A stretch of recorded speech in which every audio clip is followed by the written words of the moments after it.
Arsenal are still top of the league. After a night I was at Sunderland last night, Gary, and I'd forgotten, I haven't been there for 9 years. Yeah. What a fabulous thing they've got there. It's a great football stadium. Their people are so invested in that team. They were terrific, and they took points from Arsenal. I presume you saw most of the action. I saw most of it before I went and watched Richard Ashcroft, and I didn't see the final goal. But I can imagine, obviously I've seen it since. Brilliant for Sunderland. I thought it would be awkward for Arsenal. I don't think there's any shame whatsoever in Arsenal drawing that game. I think that you'll always feel that when you're winning as a big club and then a team equalises against you, it's a sucker punch. You feel like it's a killer for you. But you're not going to have it all your own way during a season. They've been sensational, Arsenal, in this last 6 to 8 weeks. But that was a game that always had a little bit of a sort of banana skin around it. It just felt that way. Sunderland, the way in which they set up defensively, they're very well organised. They've got a real threat going forward. They've got a momentum in the stadium. The fans are with them. They're back in the Premier League.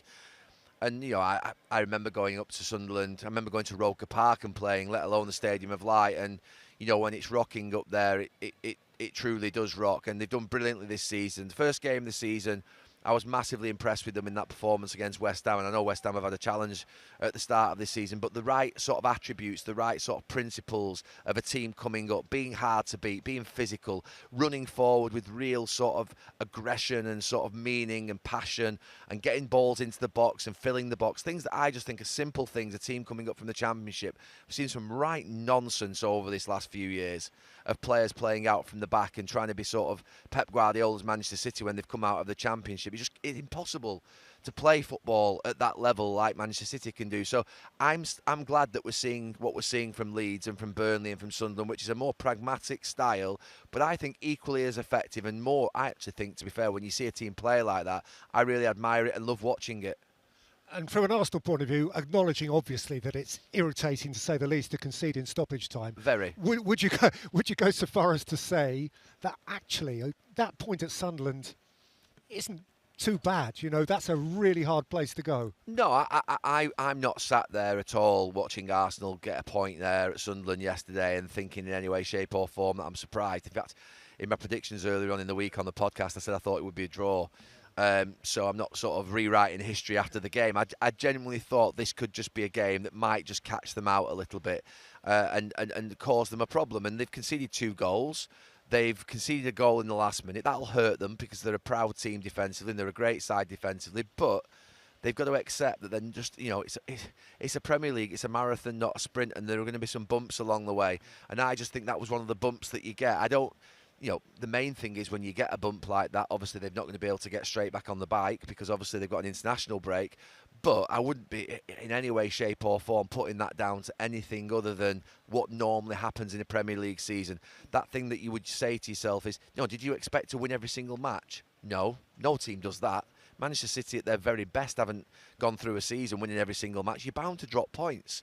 You are going to lose games and drop points, ordinarily, and that's what's happened. But I wouldn't be screaming and shouting if I was an Arsenal fan, and I know they're not. And I certainly wouldn't be sort of screaming and shouting if I was an Arsenal player or coach, and I know they're not either, because Mikel Arteta will be they'll be really disappointed, because it'll just give you that.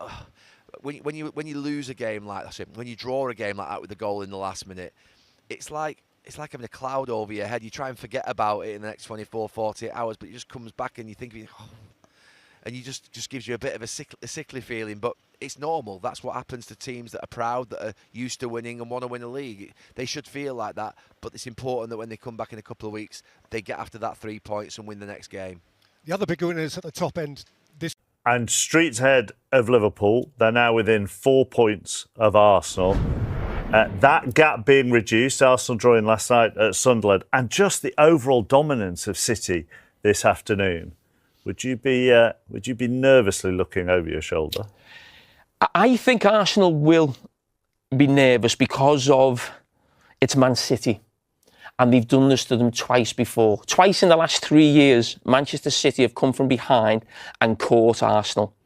And also the manner of the victory today. That first half performance with Man City was a little bit like, they're playing Liverpool. Liverpool are the champions. They absolutely took them the cleaners.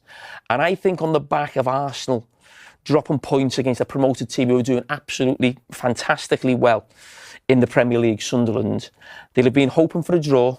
They'll have seen City's not just win, but performance, and probably getting a few flashbacks to what's happened the last couple of times when they felt they had a great chance at the title.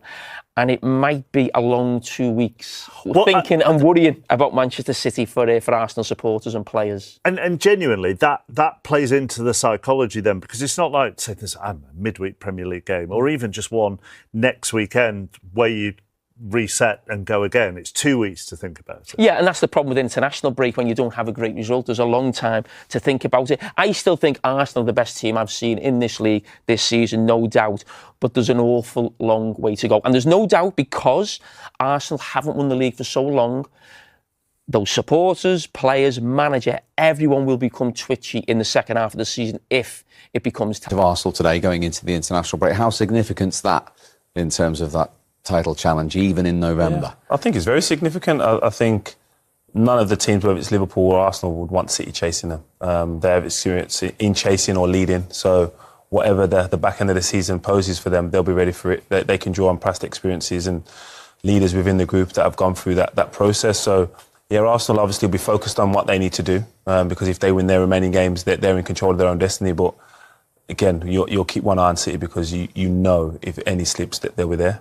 Well, an extraordinary end at the Stadium of Light, where Sunderland are still unbeaten since their return to the Premier League. We'll talk about Arsenal and the title in a moment, but Julian had a very brief, but he still knows what it's like to put on a Sunderland shirt at the Stadium of Light. I mean, what a performance they've put in all season, particularly at home, and they're in the top four. I know, yeah. Performances, like you said, it's not just yesterday. They've been outstanding, very difficult place to go, very intense atmosphere, and as long as they can keep that momentum there throughout the season, that will be the fortress for them and play a massive part in them hopefully staying in the league. And they've shown some unbelievable character already, but none more so than to come back against Arsenal, who'd won 10 in a row. Yeah, they've showed it all season. I think you need that. You need that positivity. You need that kind of bounce, coming into the league and things to go your way and fight and scrap for things. And most people would have written them off. Arsenal coming back, looking strong, looking solid, 2-1 up, probably cruise to a win and move on. But fair play to Sunderland, they never give up. A late goal, another point, keeps ticking that points tally up and keeps the momentum up. And the stadium was the energy and as I said, the bounce in the stadium, and big goal for them to carry that into the international break on a high. And just to put it into perspective, Sunderland scoring 2 against Arsenal, who hadn't conceded in all competitions for 13 and a half hours. Exactly. It puts it into perspective. I mean, Arsenal's strength really is their defence, isn't it? They've got a great goalkeeper, really good back four. They protect the back four well as well. They play to their strengths and they don't concede many goals. So for a newly promoted team to score 2 goals against them is a brilliant achievement. And who'd have thought that? I mean, the last 6 teams to have come up have all gone back down. Most people predicting the same 3 to go back down that came up this season. But if the first 10, 11 games are anything to go by, Sunderland aren't going to be there. In fact, they're going to be chasing European prizes the way they're going. In terms of Arsenal, though, they're bitterly disappointed at the draw, but it shows where they're at, how far they've come and the standards they've hit this season. Yeah, it's the highest level they've got, and consistency's right there. And Mo said they've got a great balance. They are reliant on the defensive side of the team, but they can score goals. And they said as long as they can keep that balance and not just be too reliant on any one department, they'll give themselves a great opportunity to win. Because obviously they didn't have Yoker as the centre forward in this game, but they look better equipped, don't they? Ødegaard's been out most of the season to cope with missing players. Yeah, they've got a good balance, they've got good depth. I still think it's almost sparring season in terms of still got the head guard on and the big gloves almost in the fights after Christmas, the real battle, kind of putting yourself in position and jostling for position at the moment, but they certainly look strong. They can win games. They don't give much away. Win games different ways. It's Christmas time after Christmas. Who's fit? What's the form looking like then? Finish line comes in sight. All of a sudden, the dynamics change a little bit. But at the moment, they're doing a lot of good things, winning games well for the most part, and they look big contenders. And at the moment, whoever beats them probably wins the league. Yeah. It's theirs to lose at the moment? Oof. I mean, possibly. They are a fair few points ahead. I mean, listen, you ask anybody, I think they'd probably say Arsenal are the favourites at the moment. So, yeah, it's going to take a good effort to beat them, because I can't see them dropping too many points. They're very efficient, aren't they? I mean, does that bring its own pressures when everyone's now in the past, they haven't been expected. They've been chasing Liverpool and City. Does it bring its own pressure when you're out there to be shot at? New for them as well. It is, it is. New ground. But I think the way they play is a certain, they're so efficient. Like, if Arsenal play at their very, very best and Liverpool play at the very, very best and Manchester City, I think Arsenal probably still third best. When everybody's at their absolute best. Yeah, I mean, Liverpool can blow anyone off the pitch, and so can Manchester City when they're absolutely on top level. Whereas Arsenal, I can see them not really making many mistakes, grinding away, maybe a few draws, obviously a few wins as well. But just their style of play might just make them plug on all the way and make them very hard to beat. Yeah, I agree. I don't think their worst game is too dissimilar to their best game, and their levels are pretty close and balanced. But the other two teams that we mentioned, if they're at their best, they're outstanding. But again, it's not about that. It's about finding consistency throughout the season, and Arsenal seem to have that balance at the moment. Because when Liverpool or Manchester City win, it feels like they have to play really well, and they can go and win 3-4, 5-0. Whereas I do think that if Liverpool play poorly, they get beat. Whereas if Arsenal play poorly, they will still grind out a 1-0 win or a 2-2 draw or whatever it might be. So that might just play in their favour this season. But as Michael said, long way to go. Yeah, it's actually, they resume with the North London derby against Spurs, your former club who played your other one in North London. Tottenham, first of all, one home win under Thomas Frank in the league. The natives are getting a little bit frustrated at home. They've got the best away record, but the type of football they want to see at home.